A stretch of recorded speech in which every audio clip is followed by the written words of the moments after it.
Olá, eu sou Ríulia Cioli, professora do Departamento de Engenharia Agrícola da Universidade Federal de Viçosa. Vamos falar de geada? A geada é considerada um evento climático extremo que causa impactos principalmente na agricultura.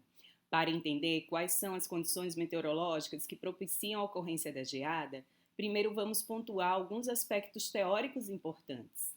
No contexto da agrometeorologia, o orvalho é a condensação do vapor d'água sobre as superfícies das plantas, enquanto que a condensação é a mudança de fase da água da forma de vapor para líquido. Para que ocorra a condensação, o ar precisa atingir a saturação, ou seja, não suportar mais reter o vapor d'água.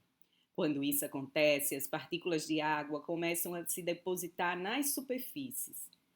Um fato que favorece o orvalho é a redução da temperatura do ar. Então, a geada ocorre quando há o congelamento do orvalho ou da seiva da planta. Por que do orvalho da seiva? Porque consideramos que a geada branca ocorre quando a umidade do ar é alta, o ar está saturado, o vapor d'água condensa, forma um orvalho e esse orvalho congela na superfície da planta. Enquanto que a geada negra ocorre na situação em que a temperatura do ar também é baixa, a ponto de congelar a seiva da planta, antes mesmo de formar os cristais de gelo na superfície vegetal. Situação que pode ocorrer em condições de umidade baixa do ar. Dois pontos importantes em relação a esses dois tipos de geadas são que a geada branca é visível e pode ser revertida, enquanto que a geada negra é invisível e praticamente irreversível. Esses seriam os dois aspectos visuais para a classificação da geada. Porém, podemos fazer outra classificação de tipos de geada que considere a causa de ocorrência. Nesse caso, teríamos a geada advectiva, radiativa, mista e de canela. A geada advectiva ocorre devido à entrada de massas de ar frio, ou as frentes frias. Devido à diferença de temperatura entre as regiões interna e a que antecede a massa de ar, são gerados gradientes de pressão intensos que promovem ventos fortes e nebulosidade antes da entrada da frente fria. Quando a frente fria chega na região, provoca redução brusca na temperatura do ar e na nebulosidade.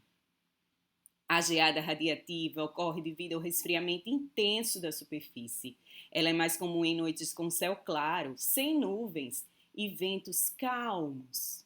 Nessa condição, a perda de calor pela superfície é intensificada. Mas por quê? Logo após o pôr do sol, a superfície terrestre perde calor para o espaço via emissão de radiação infravermelha. Sem as nuvens, que atuam como um bloqueio, impedindo que parte dessa radiação se perca para o espaço, a temperatura do ar próximo à superfície reduz de forma intensa e brusca. Já a geada mista ocorre quando ambos os processos descritos anteriormente estão presentes. A geada de canela ocorre devido ao resfriamento intenso próximo à superfície, mais próximo do tronco da planta, causando congelamento da seiva, a interrupção de fornecimento de nutrientes para a planta e, em casos mais severos, a morte da planta. Esse tipo de geada ocorre com frequência em regiões de morro, devido ao escoamento do ar frio mais denso pela encosta. Os danos provocados pelas geadas vão depender de alguns aspectos. Por exemplo, a latitude. No Brasil, as geadas ocorrem comumente nas latitudes maiores do que 18 graus, nos estados do Rio Grande do Sul, Santa Catarina, Paraná, São Paulo e parte dos estados de Minas Gerais, Rio de Janeiro, Goiás e Mato Grosso do Sul. A altitude influencia da seguinte forma: regiões de maior altitude são mais susceptíveis à geada. Por exemplo, ao nível do mar, latitude zero, a geada ocorre apenas em latitudes maiores do que 20 graus de latitude. A continentalidade e oceanalidade também influenciam. As geadas são raras próximos aos oceanos devido ao efeito termorregulador da água.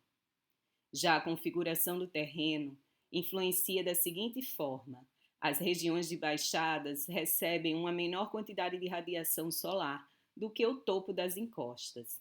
O ar frio do topo da encosta tende a escoar e acumular nas baixadas. Plantios implementados em baixadas têm mais susceptibilidade à geada. Enquanto a orientação do terreno. No hemisfério sul, os terrenos com face voltada para o sul recebem menos incidência direta dos raios solares, ou seja, são menos expostos à radiação solar, o que agrava o resfriamento durante o inverno. A disposição da vegetação no terreno é muito importante. Considere uma cultura perene implementada em um morro. Se houver uma vegetação de porte alto na baixada, essa irá favorecer o acúmulo de ar frio na área de plantio. Outro fator desfavorável seria a presença de uma vegetação de baixo porte na região plana do topo da encosta, pois estimularia o escoamento do ar frio pela encosta, o que favorece a geada de canela. Sistema meteorológico atuante na região. As regiões que são atingidas por massas de ar fria, ou seja, as frentes frias, são mais susceptíveis a geadas. A espécie ou variedade da planta. Algumas plantas são mais resistentes às baixas temperaturas, ou seja, podem tolerar temperaturas em torno de menos 6 graus Celsius, enquanto que outras já apresentam danos severos a 0 graus Celsius. O estado fenológico que a planta se encontra no momento da ocorrência da geada também influencia os seus danos. Mas existem algumas formas para mitigar a ocorrência da geada, ou seja, utilizar as informações de zoneamento de risco climático para a escolha de áreas menos susceptíveis à geada e planejar a data de semeadura. Caso não seja mais possível escolher a área de plantio, utilizar variedades mais resistentes a geadas. Você também pode implementar um arranjo eficiente de disposição de vegetação para minimizar o escoamento do ar frio pela encosta ou o acúmulo de ar frio na baixada. Os quebra-ventos também podem reduzir os impactos dos ventos frios, que podem deixar sua cultura mais susceptível à geada. Implementação de sistema agroflorestal com arborização e sombreamento da área de cultivo. É um arranjo que promove um efeito de retenção de calor próximo à superfície da planta. Esse efeito de cobertura mitiga a redução da temperatura devido à perda de calor por radiação infravermelha. Tenha ciência da época do ano em que a geada tem maior chance de ocorrer na sua região e o grau de susceptibilidade da sua cultura vegetal, inclusive em relação ao estado fenológico. Se sua região tiver risco moderado a alto de ocorrência de geada, dê preferência a cultivos protegidos com o uso de estufa. Fique atenta ao sistema de alerta de geada para sua região. E caso a chance de ocorrência seja confirmada, tome algumas providências, como, por exemplo, retirar a cobertura morta ou vegetação rasteira nas entrelinhas das culturas. Essa ação permite que o solo nas entrelinhas fique mais exposto à incidência de radiação solar direta, o que permite um maior aquecimento do solo. Se em estádio de muda, cubra a vegetação com resíduo vegetal, palhada ou com outros tipos de materiais, tais como filme plástico, bambu, estopa, tubos de PVC em formato de meia-lua. Mas lembre-se de descobrir as mudas após passar o risco de ocorrência de geada. No mercado, existem coberturas anticongelantes de tecido e não tecido, que podem ser utilizadas para cobrir não somente mudas, mas também frutíferas, plantas altas, arbustos e até mesmo flores. Essa cobertura permite a entrada de radiação durante o dia e à noite evita a perda de calor, o que gera um microclima que pode mitigar a geada. Quando não é mais possível dobrar as mudas para realizar a cobertura, pode-se fazer o chegamento de terra próximo ao tronco da planta para evitar a geada de canela. Irrigue de forma constante e uniforme. A água, quando muda de estado físico, libera calor latente, ou seja, quando a água congela na superfície da planta, ela também libera calor para o ambiente, o que mantém a temperatura por volta de 0 graus Celsius, que geralmente é uma temperatura acima da temperatura letal para as plantas. Mas não assuste, A planta ficará encapsulada, com o gelo formado pelo processo de congelamento, estimulado pela irrigação. Mas isso será a sua proteção contra a geada.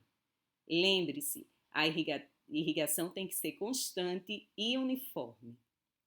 Ou seja, o sistema de irrigação deverá permanecer ligado desde o momento em que a temperatura ao nível da vegetação ainda estiver em torno de 4 graus Celsius e não pode ser interrompida até que a temperatura aumente e cesse o risco da geada.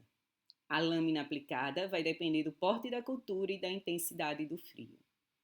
Utilizar um sistema de ventilação forçada para misturar o ar frio próximo à superfície com o ar mais quente acima do dossel da planta também é eficiente. Esse tipo de manejo é muito utilizado em outros países. Se o céu está sem nuvem e propício à geada, pode-se então gerar uma nebulosidade artificial com a mistura de serragem seca, óleo diesel, queimado e nitrato. Porém, essa prática requer planejamento e mão de obra treinada.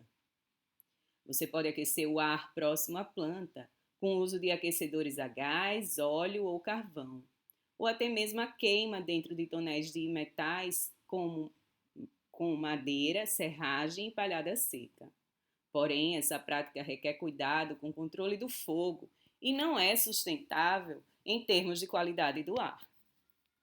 Você também pode ajustar a adubação com a aplicação de cálcio ou potássio via foliar, 1 ou 2 dias antes da geada. Esse procedimento aumenta a concentração de solutos na planta, evitando o congelamento da solução extracelular. Espero que tenham gostado. Estou à disposição. Até mais!